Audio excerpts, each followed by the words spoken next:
Kinumpirma ni Alex Ayala na muli siyang lalaban sa Cincinnati Open WTA 1000. Gaganapin po ito sa United States. Sa isang panayam matapos ang kanyang pagkatalo sa round of 16 sa Toronto, Canada, sinabi ni Alex Ayala na magpapahinga muna bago siya lalaban ulit. Ang Cincinnati Open WTA 1000 ay gaganapin sa August 13 hanggang August 23. Kaya may pagkakataon pa ulit si Alex Ayala na makasungkit ng titulo.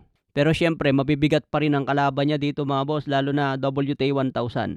Ito ang maganda sa laro ni Alex Ayala kahit matalo ka sa isang tournament, marami ka pang pwedeng salihan. Ayon nga po sa balita, posibleng umabot ang kinita ni Alex Ayala sa 5 million pesos mula sa laban niya sa WTA 1000.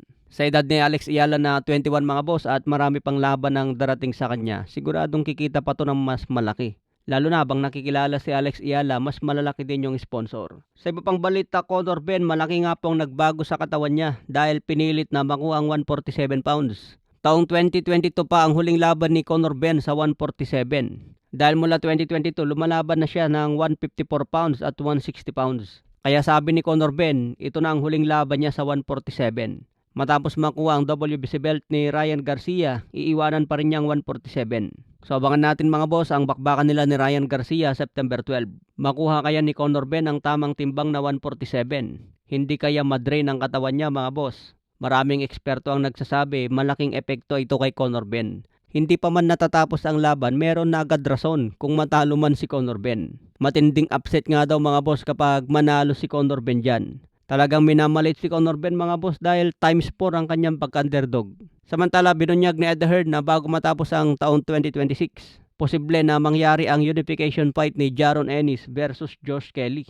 Pinapangako ni Jaron Ennis na target niya maging undisputed sa 154 pounds bago pa ito umakyat ng dibisyon. Sabi rin ni Ennis na bago magretiro sa boxing, mapalaban pa siya sa middleweight hanggang super middleweight.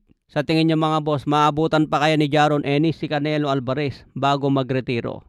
Matatandaan na kinuha ni Canelo Alvarez si Jaron Ennis bilang sparring partner habang naghahanda siya kay Terence Crawford. Samantala, laban din po ni Canelo Alvarez ngayong October 31 kontra Christian Mbili. Seryoso nga po si Canelo Alvarez na maging world champion ulit.